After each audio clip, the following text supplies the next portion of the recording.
देख रहे हैं प्राइम टीवी। मैं हूं आपके साथ सपना सिंह। वक्त हो चुका उत्तर प्रदेश की खबरों का। 2024 लोकसभा चुनाव के इस महासमर में समाजवादी पार्टी लगातार जिस तरह पीडीए को लेकर आगे बढ़ रही है, ठीक उसी तरह सपा सुप्रीमो ने पार्टी के प्रदेश अध्यक्ष को बदल दिया है। पीडीए को साधने के लिए सपा ने श्याम लाल पाल को प्रदेश का पार्टी अध्यक्ष बनाया है। पार्टी अध्यक्ष ने कहा कि इस बार यूपी में सपा 80 सीटों पर जीतने का काम करेगी और देश में इस बार इंडिया गठबंधन की सरकार बनने जा रही है। पार्टी को आगे ले जाएंगे, किस तरह की विचारधारा?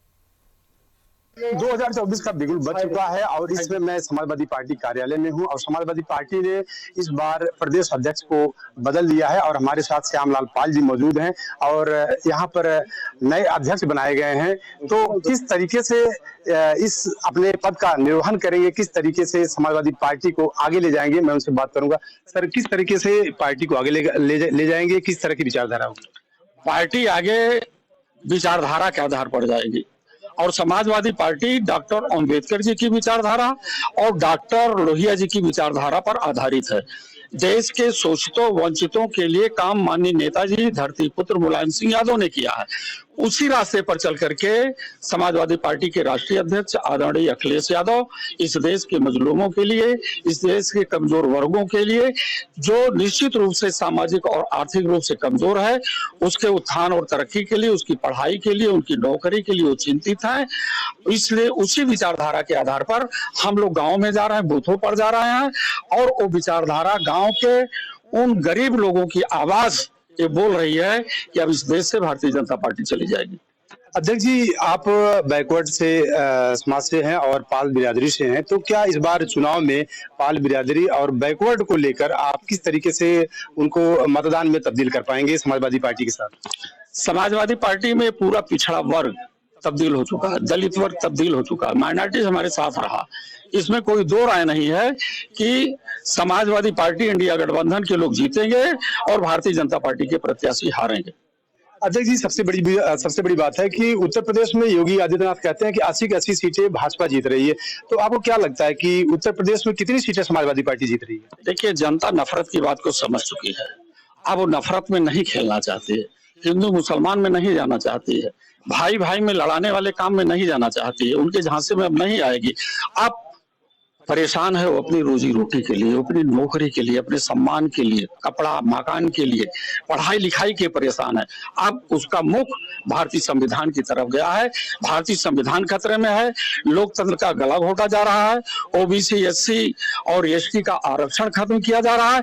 अब उसकी रक्षा के लिए पूरा पिछड़ा वर्ग, पूरा दलित वर्ग, माइनॉरिटीज एक होकर के इंडिया गठबंधन को जिताने जा रहा है। अध्यक्ष जी, जिस तरीके से 2 फेज का चुनाव हो चुका है, दोनों फेजों में वोटिंग प्रतिशत बहुत ही कम रहा और तीसरे फेज का चुनाव कल होने वाला है, तो क्या लगता है कि तीसरे फेज के चुनाव में मतदान प्रतिशत बढ़ेगा? सबसे बड़ी चीज ये है कि, और दूसरी चीज ये है कि इस बार तीसरे फेज के चुनाव में समाजवादी पार्टी के अखिलेश यादव के परिवार से 4 सीटें लड़ रहे हैं, तो क्या लगता है आपको?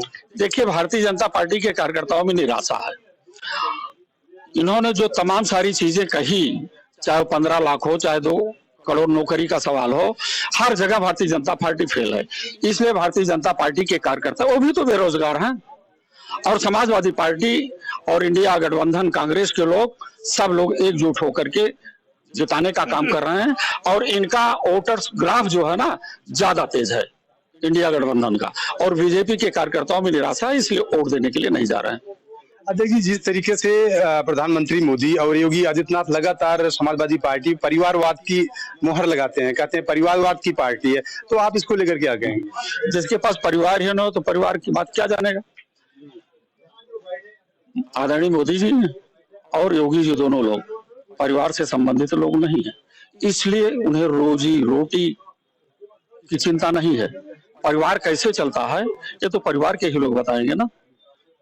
और परिवारवाद अमित शाह से जी पूछिए, उनका बेटा जो बीसीसीआई का सेक्रेटरी बना है वो क्रिकेट का एबीसीडी जानता है, वो बल्ला फेंकने जाता है, बॉल फेंकना जानता है, बैट मारना जानता है। और पूरा क्रिकेट बोर्ड जिस दिन जांच हो जाएगी, इंडिया गठबंधन की सरकार आने दीजिए तो पता चल जाएगा कि बीसीसीआई का सेक्रेटरी कौन होता है। अध्यक्ष जी, लास्ट और अंतिम सवाल है कि इंडिया गठबंधन से आपका गठबंधन है इंडिया में, तो क्या लगता है कि इंडिया गठबंधन इस बार प्रदेश और देश में कितनी सीटें निकाल रही है? हम लोग पूरी तरह से पूर्ण बहुमत में रहेंगे और 350 के करीब इंडिया गठबंधन की सीट रहेगी। जी, आपका बहुत बहुत धन्यवाद। ये थे हमारे साथ प्रदेश अध्यक्ष श्यामलाल पाल जी। इनका कहना है कि इस बार उत्तर प्रदेश ही नहीं पूरे देश में इंडिया गठबंधन 350 सीटें जीतने में कामयाब होगा। कैमरा पर्सन धनवेंद्र साथ राजेश यादव, प्राइम टीवी, लखनऊ। श्रावस्ती जिला अधिकारी कृतिका शर्मा ने ब्लॉक मुख्यालय का औचक निरीक्षण किया गया, जहां पर अलग अलग विभागों के कई अधिकारी और कर्मचारी नदारद मिले। वहीं नदारद मिले अधिकारियों और कर्मचारियों का एक दिन का वेतन काटने का निर्देश दिया गया है। इसी के साथ स्पष्टीकरण भी मांगा गया है।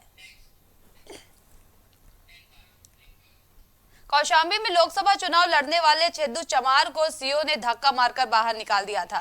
तो वहीं आज अंबेडकर नगर की एक दलित महिला संपत्ति देवी निर्दलीय उम्मीदवार को नामांकन कक्ष से भगाने जाने पर जिला प्रशासन पर गंभीर आरोप लगाया गया है। बताया जा रहा है कि उम्मीदवार संपत्ति देवी नामांकन कक्ष में मौजूद रही, फिर भी प्रशासन ने नामांकन का कक्ष से डांट कर भगा दिया कि तुम चुनाव लड़ने लायक नहीं हो।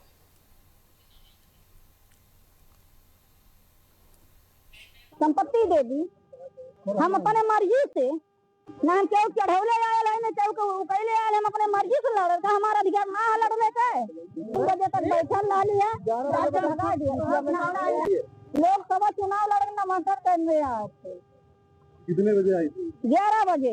कितने बजे तक बैठी हुई? 11 बजे से 3 बजे तक बैठल रही। और हमको ये लगता है कि कुछ घूसखोरी से ऐसा हुआ। और तीसरी बात, मैं एसपी चमार हूँ, उन्होंने घृणा करके 3 बजे हमको डांट के भगा दिया गया। आप समझ लीजिए, ये हकीकत बात है। तो मैं यही करूंगा, जिस तरह से पर्चा सबका दाखिल हुआ मेरा दाखिल हो जाए, मैं अगमय कोशिश करूंगा। सर टाइम खत्म हो गया तो मेरा होना चाहिए, और नहीं होगा तो मैं आज मजाक करूंगा। सर आज बोल के नहीं देते ना।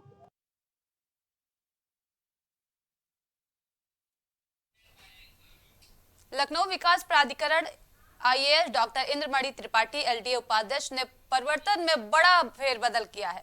एलडीए ने अपने सरूख के बल पर कई वर्षों से परिवर्तन में जमे जेई और एई में फेरबदल कर कई लोगों को परिवर्तन से बाहर का रास्ता दिखा दिया है। इनकी जगह अभियंत्रण खंड के इंजीनियर तैनात किए गए हैं।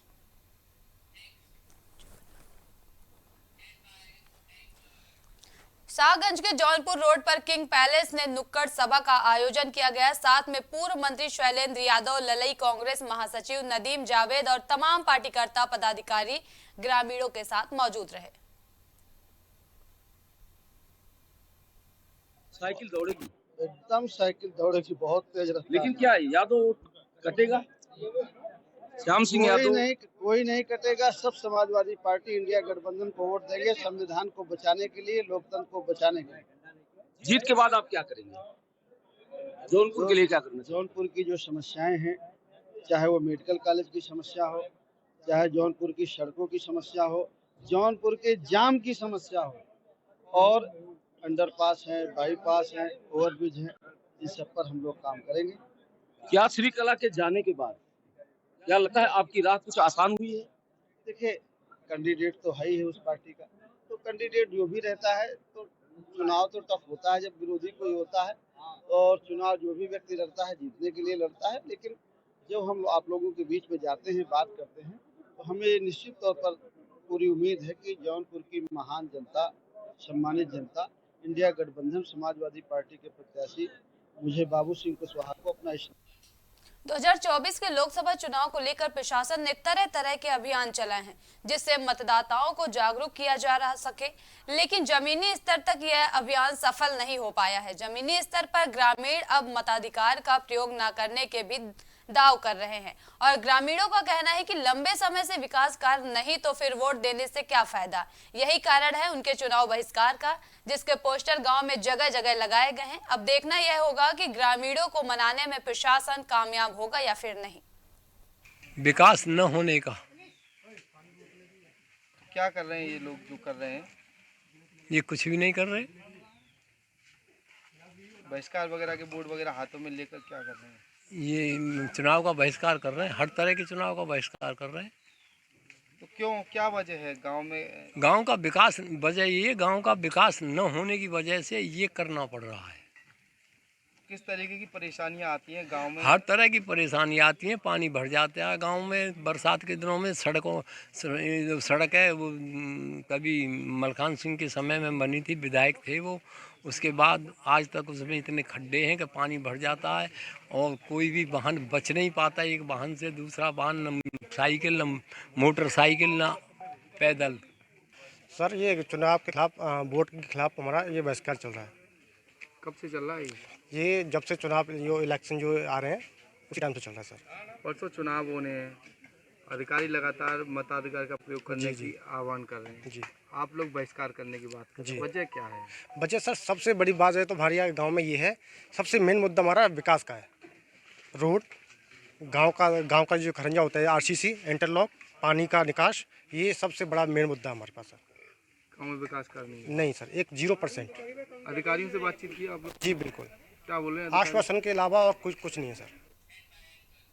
प्रतापगढ़ के चगईपुर गांव में खेत से जाते समय अज्ञात बदमाशों ने चाचा और भतीजे को गोली मार दी, जिसके बाद गंभीर हालत में दोनों घायलों को प्रयागराज रेफर कर दिया गया। वहीं दोनों घायलों का प्रतापगढ़ के जिला मेडिकल कॉलेज में प्राथमिक उपचार के बाद डॉक्टरों ने प्रयागराज रेफर कर दिया। सूचना पर पहुंची पुलिस मामले की जांच पड़ताल में जुटी हुई है। बताया जा रहा है कि पुरानी रंजिश के चलते गोली मारने की घटना को अंजाम दिया गया था। ये मानदाता के जगहीपुर के दो लोग आए हुए हैं, तो एक की गोली पेट में लगी है, एक की कंधे में लगी है। दोनों पेशेंट स्टेबल हैं, तो कोई वाइटल ऑर्गन्स की इंजरी नहीं है, लेकिन हम लोगों ने एहतियात को कि उसको एहसान हॉस्पिटल इलाहाबाद रेफर कर दिया है। ऐसे पेशेंट दोनों सेफ हैं, कोई घबराने की बात नहीं है। यही है कि मैं अच्छे से घर जा रहा था, वही रास्ते में गाड़ी आ रही थी हमारे घर की तरफ से, ठीक है। कौन सी गाड़ी थी? गाड़ी अंधेरे में गाड़ी बता नहीं सकता कौन सी थी। बाइक थी कि कार? बाइक थी। तो मैं अपने मशीन की तरफ से जिस तरफ से आ रहा था, वो सामने से आ रहे थे वो लोग। मैं जैसे गाड़ी रोड पर चढ़ाया, वो लोग गाड़ी लेके गिर गए, गिट्टी पड़ी हुई रोड बन रही है। उसके बाद जब वो लोग गिर पड़े, मैं भी खड़ा हो गया, तो लोग गोली मारने लगे। कौन लोग थे वो आप पहचाने? पहचानते हैं, अंधेरा था, काफ़ी अंधेरा था, वहाँ लाइट की सुविधा नहीं है। लोग गोली मारने लगे, मुझे भी लगी, मेरे साथ हमारे चाचा जी हैं। उत्तर प्रदेश की खबरों पे अभी के लिए इतना ही। देश और दुनिया की तमाम बड़ी खबरों के लिए देखते रहिए प्राइम टाइम।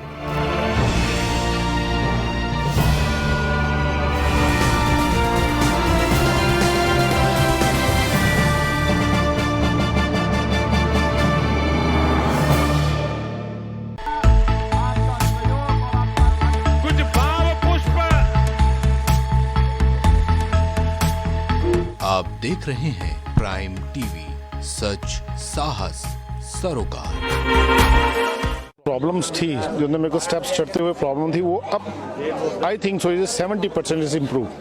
ठीक है, मेरे को एंकल में प्रॉब्लम थी एंड मेरे को नसेस मसल्स प्रॉब्लम थी, जो मसल्स में काफ़ी पेन रहती है, जो अब की इस टाइम पर एक बार मैंने लिया, मैं लास्ट टाइम आया था, उसके बाद मैं अब दोबारा आया हूँ, तो ऐसे 70% इज इम्प्रूव्ड, जो कि डॉक्टर नहीं कर सका। मैंने हाँ, मतलब मैं गंगा राम के हॉस्पिटल के डॉक्टर से तकरीबन 2 साल तक ये ट्रीटमेंट करा था, कि उनको समझ ही नहीं आया ये प्रॉब्लम क्या है। दैट इज अब बेटर है।